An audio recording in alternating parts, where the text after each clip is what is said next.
For those of you who have never done a meditation before, or any guided imagery, it is trying to find a place and personal comfort which can be discouraging you. But these toolbox mind techniques, which guide you along right from the very start, can help you overcome any anxiety in this regard. Many people feel they will not hear or see things clearly. I cannot visualize, they will say. Yet a successful meditation is to be at one with yourself, and we will show you just how you can successfully meditate. We have many ways to relate to the outside world, be it through sight, visually, hearing, auditorily, or feelings, emotional and sensual, as well as physical. All of these are known as kinesthetic. Here's a little exercise to determine what is your preferred filter, and just how easy it is to use your wonderful senses to calm yourself and to learn about yourself.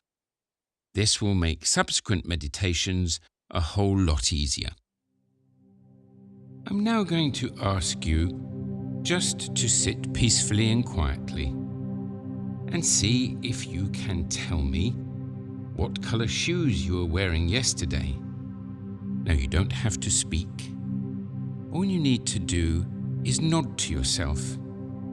If you can, see what colour shoes you were wearing yesterday.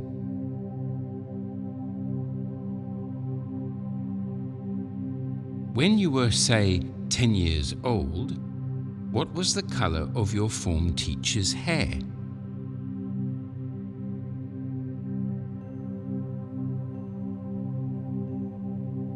Can you remember the first time you saw your husband or your wife, boyfriend or girlfriend?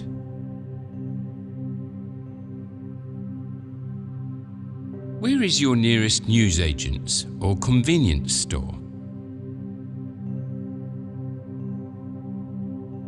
Who was the last person you said hello to? Can you imagine looking in a mirror and seeing the face of a friend? What would a cat look like with a head at each end of its body? What do you think you would look like with green hair?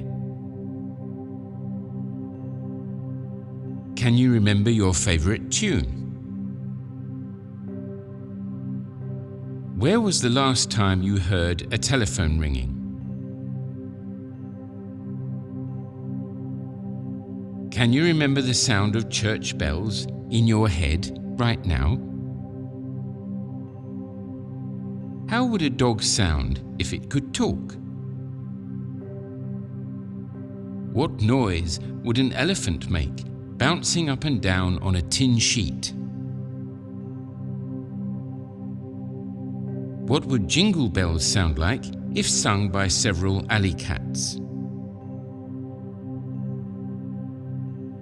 What does snow feel like on bare toes? Does your left hand feel warmer or colder than your right? Can you remember the last time you really felt inspired? And can you remember the feeling of a sticky toffee in your hand?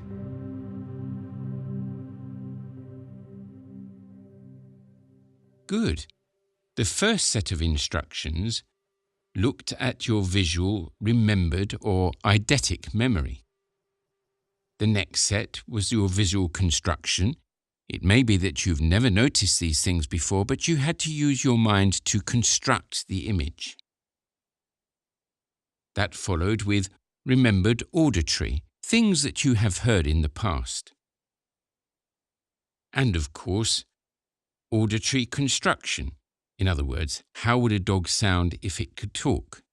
You haven't experienced that, so therefore your brain, your imagination, had to create it.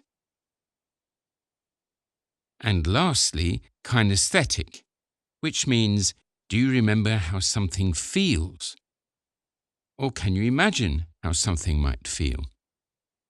We use all of these filters to create images for ourselves upon which our subconscious or unconscious mind reacts.